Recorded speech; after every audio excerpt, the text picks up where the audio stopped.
Hello दोस्तों, welcome to my YouTube channel loser study point में मैं सूरज सर। चलिए आपको आज फिजिक्स का टॉपिक बताने जा रहा हूं जिस बल के बारे में 99% लोग अभी तक नहीं जानते हैं। ठीक है, तो हम एक छद्म बल, आपको अपकेंद्रक बल के बारे में बताएंगे। ठीक है, और उसका यूज कहाँ पे होता है। ठीक है, तो आपको अब चलिए हम टॉपिक्स पे चलते हैं। देखिए कैसे अपकेंद्रक बल, आखिर अपकेंद्रक बल होता क्या है। ठीक है, सेंट्रीफ्यूगल, ठीक है, फोर्स या ए पिसुडो फोर्स। ठीक है, पिसुडो फोर्स। ठीक है, ये एक ही बल है। ठीक है, लेकिन ये देखिए अब कैसे ये कहाँ का कार्य करता है। ठीक है, एक ही क्रिया में दो जगह भाग देंगे। ठीक है, तो देखिए कुछ परिस्थितियां ऐसी होती हैं। ठीक है, कुछ परिस्थितियां ऐसी होती हैं कि हमें लगता है कि वस्तु पे कोई बल लगा है। ठीक है, यानी कि कोई स्थिति ऐसी होती है। ठीक है, कि वहाँ पे हमको महसूस होता है या प्रतीत होता है कि वहाँ पे कोई बल लगा है, लेकिन वहाँ पे कोई बल नहीं लगता है, किंतु वास्तव में उस वस्तु पर नहीं, सॉरी सर, देखेंगे यहाँ पे कुछ परिस्थितियाँ ऐसी होती हैं कि हमें लगता है कि वस्तु पे कोई बल लगा है, किंतु वास्तव में उस वस्तु पे कोई बल लगता ही नहीं है। ठीक है, अर्थात बस प्रतीत होता है कि वहाँ पे वस्तु पे बल लगा है, लेकिन कोई बल वहाँ पे लगता नहीं है। इससे ही अपकेंद्रक बल या एक छद्म बल कहते हैं। ठीक है, इसे ही एक छद्म बल कहते हैं। ठीक है, अर्थात एक छद्म बल क्या होता है आप इसको जान चुके हैं, लेकिन अब इसको अब विधिवत आपको बता रहे हैं, तो इसकी डिफिनेशन हो गई।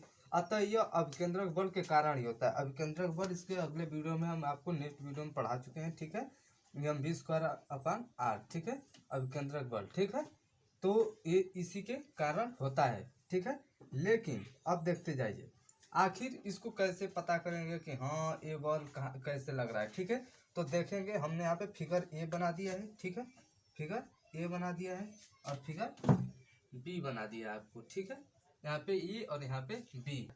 तो देखिए ये हमारा पहला फिगर हो गया ए और यहाँ पे बी फिगर। ठीक है, तो ऐसे ए और बी। अब इसको समझते हैं कि आखिर अपकेंद्रक बल और एक छद्म बल होता क्या है। ठीक है, तो पहले अपकेंद्रक बल की बात कर रहे हैं। ठीक है, अगर किसी मेज पे, ठीक है, मान लीजिए कि मेज है हमारा।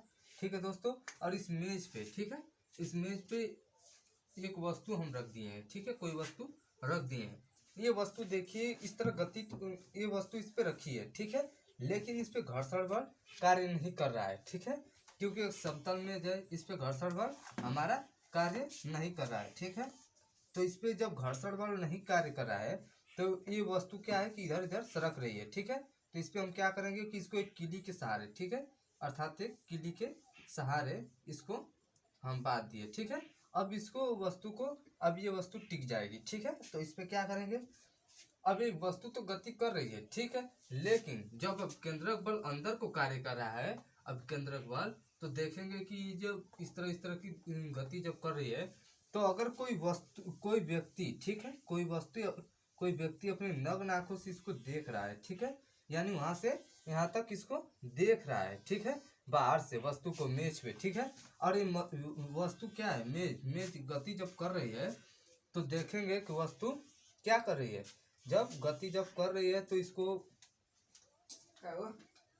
जब मेज पे रख के, जब मेज जब गति कर रहा है तो हमें महसूस ऐसा होगा, बाहर से जब देखेंगे तो प्रतीत होगा कि वस्तु के मेज के साथ साथ वस्तु भी गति कर रही है, लेकिन वास्तव में ये क्या कर रही है, ये गति नहीं कर रही है, अपनी विराम अवस्था में बनी है। ठीक है, लेकिन ये क्या है, अभिकेंद्रक बल के कारण हमको प्रतीत होता है। ठीक है, कि वस्तु गति कर रही है। ठीक है, ये पहला हमारे फिगर ऐसा था। तो अर्थात अभिकेंद्रक बल आप जान गए कि जब लगेगा तो वस्तु क्या होगी, यहाँ पे आपको गति करती हुई मिलेगी। ठीक है, लेकिन अर्थात उस पर कोई गति नहीं हो रही। लेकिन दूसरे फिगर में देखेंगे, अगर कोई व्यक्ति है, ठीक है, और यही मेज है, ठीक है, मेज है और यहाँ पे वस्तु रख दी है। ठीक है, इसको कील के सहारे बांध दिए। ठीक है, बांध दिए हम, तो देखिए अब क्या होगा कि अब केंद्रक बल, यहाँ पे वस्तु है यम है। ठीक है, ठीक है, तो यहाँ पे यम है। ठीक है, तो यम जो है यहाँ पे वस्तु रखी है, इसको बांधे है। ठीक है, तो इसको केंद्रक बल अंदर को खींच रहा है। ठीक है दोस्तों, तो इसको अंदर की तरफ जब खींच रहा है तो यहाँ mv²/r। ठीक है, लेकिन जो व्यक्ति बाहर से देख रहा था वही व्यक्ति अगर उस मेज पे खड़े हो जाए, ठीक है, घूमती हुई मेज पे खड़ा हो जाए, तो ये देखेगा कि वस्तु पे कोई क्या हो रही, कोई क्रिया नहीं हो रही है, अर्थात तो वस्तु क्या है, स्थिर है। लेकिन देखने में तो इससे प्रतीत हो रहा है कि वस्तु स्थिर है, लेकिन यहाँ पे वस्तु स्थिर तो है, लेकिन एक बल कार्य कर रहा है जो डोरी के तनन कारण, ठीक है, यानी डोरी के तनाव के कारण उत्पन्न हो रहा है, ठीक है। अर्थात ये कण क्या है, डोरी में तनाव पैदा कर रहा है, ठीक है, यानी खिंचाव ले रहा है। खिंचाव जब ले रहा है तो बाहर को खिंचाव ले रहा है, और इसी से हमारा घर्षण बल वहां पे कार्य कर रहा है, ठीक है। तो यहाँ पे क्या होगा, अपकेंद्रक बल होगा, ठीक है, अपकेंद्रक बल या एक छदम बल, ठीक है, एक छदम बल, ठीक है। तो मित्रों एक छदम बल यहाँ पे कार्य कर रहा है। तो ऐसे आप जान गए हैं कि अपकेंद्रक बल और एक छदम बल होता क्या है। तो अभी तक दोस्तों आप ये सोच रहे हैं कि हम आपसे मजाक कर रहे हैं, एक छदम बल के बारे में कोई नहीं जानता है। अपकेंद्रक बल तो आप खैर आप जानते ही होंगे, ठीक है। अब देखेंगे इसका यूज करके आखिर कहाँ पे इसका यूज होता है, ठीक है। इस अपकेंद्रक बल का और एक छदम बल का यूज आपको कहाँ होता है, ठीक है। इसको हम तो बस आपको हम बता रहे हैं कि एक छदम बल का अपकेंद्रक बल का यूज कहाँ होता है, ठीक है, यूज कहाँ होता है, ठीक है। अब इसको बस बता रहे हैं, आपको लिखाना नहीं है, ठीक है। पहला हमारा कहाँ होता है,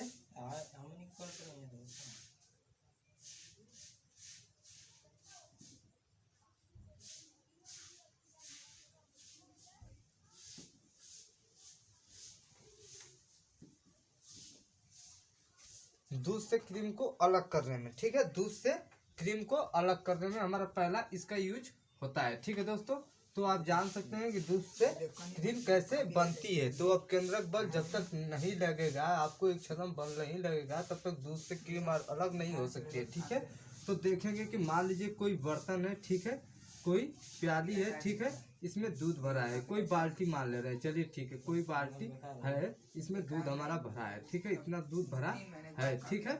अब इसको कैसे अब अलग करेंगे इसमें दूध से क्रीम, तो देखेंगे कि हम इसमें जब इसको घुमाएंगे, कोई डाल के जब इसको घुमा रहे हैं, ठीक है, जब कुछ भी ऐसे लगा हुआ रहता है घुमाने वाला, अगर कुछ भी अगर लगा है घुमाने के लिए, तो इसको देखेंगे कि जब घुमाने के लिए जब इसमें जब लगा है दोस्तों, तो आपको देखिए जब ऐसे जब घुमाएंगे, ठीक है, जब इसको घुमाएंगे, बाहर से पकड़ के इसको घुमा रहे हैं, इस डंटे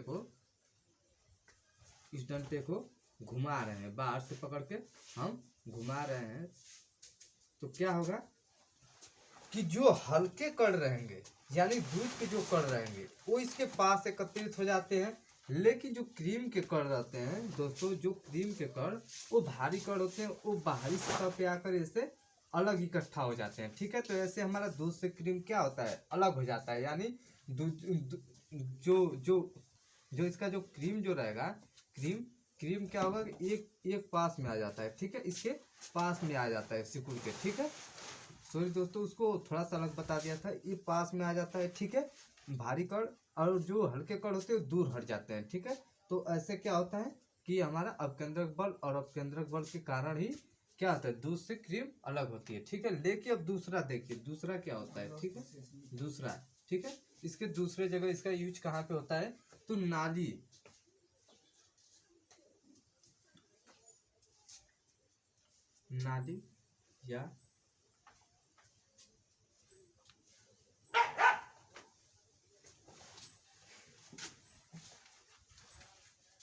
या तालाब में, ठीक है, वस्तु को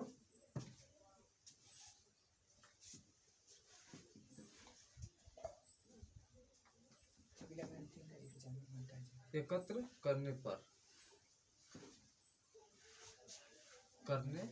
के लिए, ठीक है। तो देखिए नाली या तालाब में वस्तु को एकत्र कैसे किया जाता है, इसको अब आपको बता रहे हैं, ठीक है। तो नाली या तालाब में वस्तु को ऐसे एकत्र कर, मान लीजिए कि हमारा कोई तालाब है, ठीक है, और ये कोई नाली है, ठीक है, ऐसे इसमें जल बह रहा है, ठीक है, गंदा जल बह रहा है, इसमें भी जल भरा है, ठीक है, ऐसे भरा है, ठीक है दोस्तों। तो अब देखिए जब मशीन को जब हम बीचों बीच लगा देंगे, ठीक है, यानी बाहर से किसी मशीन को बीचों बीच लगा देंगे, ठीक है, या इधर से इधर इसको लगा देंगे, ठीक है, इसमें मशीन को लगा दिए, ठीक है। अब ये मशीन जब अपना कार्य जब करेगी, यानी नाचेगी या फिरेगी, ठीक है, ऐसे जब घूमेगी इसमें, तो क्या होगा कि जो जो भारी कण होंगे, ठीक है, वो क्या होंगे कि इसके पास आ जाएंगे, ठीक है, इसके पास आ जाएंगे, ठीक है। नहीं, इसमें थोड़ी सी क्रिया अलग होती है, ठीक है। जो हल्के कण रहेंगे वो पास आएंगे, ठीक है। इन दोनों में हल्के कण पास आएंगे, ठीक है। लेकिन जो भारी कण होंगे वो दूर दूर जाके नाली के साइड साइड में लग जाएंगे या तालाब के साइड के किनारों पे लग जाते हैं। तो ऐसे भारी वस्तुओं को क्या करते हैं, ऊर्जा वस्तुओं को हम प्राप्त कर लेते हैं, ठीक है। तो ऐसे हम लोग समझ गए कि अपकेंद्रक बल और इसका एक छदम बल का यूज कहाँ पे होता है, ठीक है दोस्तों। तो अभी तक आपने हमारे वीडियो देखे नहीं है तो पूरा देखें दोस्तों, ठीक है। और हमारे वीडियो को लाइक करें, सब्सक्राइब करें और कमेंट करें, ठीक है। और जितना हो सके उतना इसको शेयर करें, ठीक है दोस्तों। ओके।